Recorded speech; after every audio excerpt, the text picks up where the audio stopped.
Užsienyje įsipainiojusios į lažybų skandalus komandos šalinamos iš pirmenybių. Nekartą su lažybomis sieta Ekrano komanda vėl atsidūrė lažybų sūkuryje.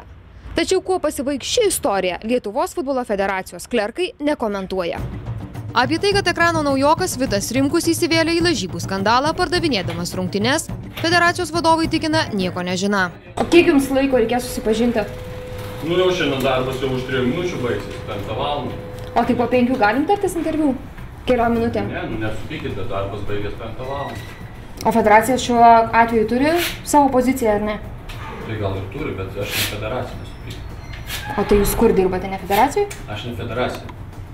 Aš asmeniškai ne federacija. Bet jūs dirbate federacijoje? Aš esu samdomas dirbti. Praėjusiais metais Rimkus buvo atleistas iš Latvijos Ventspilio ekipos, kai klubą pasiekė UEFA būstinės laiškas įtarių sukčiaujant. Į nemalonę taip pat pakliuvo ir komandos draugai Denisas Kuchanovas ir Saša Siličenka, šiuo metu žaidžiantis Serbijoje. Pirmuosius įtarimus sukėlė didžiausio Azerbaidžano lažybų bendrovių vadovo Raiko Diuričičiaus vizitas į praėjusiais metais Liepos mėnesį vykusias Ventspilio ir Dudelanč rungtynes. Čempionų lygos atrankos ciklo mače Diuričičius pasirodė būtent Rimkaus kvietimu. Šioje dvikovoje 3-0 nugalėjo Latvių komanda, o pirmasis įvartis buvo pelnytas tik 75-ąją minutę. Maža to, paskutinio įvarčio autorius jau minėtasis Latvis. Daugeliui nuostabą sukėlė neišnaudotos 100% Latvių progos.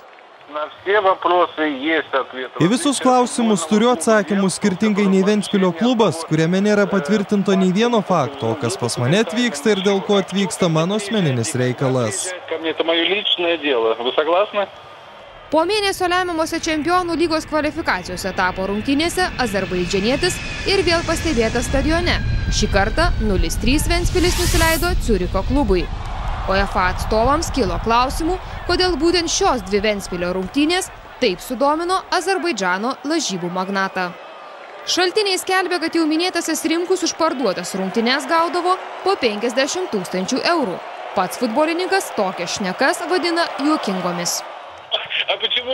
Kodėl ne 500 000 arba ne milijonas, imki daugiau, 500 000 arba milijoną.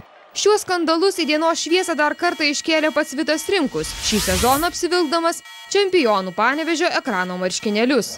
Ar žinojo Ekrano vadovai apie tai, kad jų naujasis žaidėjas gali būti įsivėlęs į sutartų rungtynių aferas? Juk tyrimą dėl galbūt nelegalių Rimkaus veiksmų UEFA vykdė nuo praėjusių metų rudens. Sakykime, atsiribojam nuo vertinimo kažkokių šitos situacijos, jau kad prieš sudarydami kontraktą su juo, mes apie šitą, sakykime, situaciją buvom informuoti.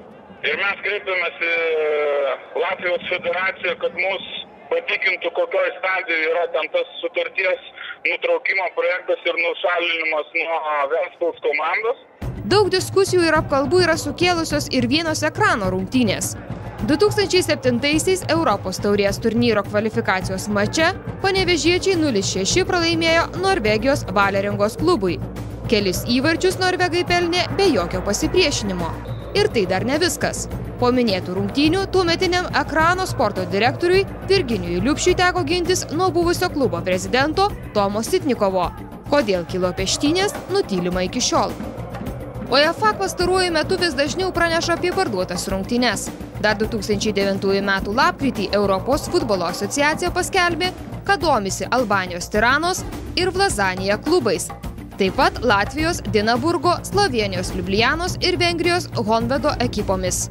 Visoms šioms komandoms pareikšti įtarimai manipuliuojant rungtynių rezultatais. Nusikalstama grupuotė užsiimanti nelegaliomis lažybomis veikia Vokietijoje Bochumo mieste. UEFA domisi net 200 rungtynių.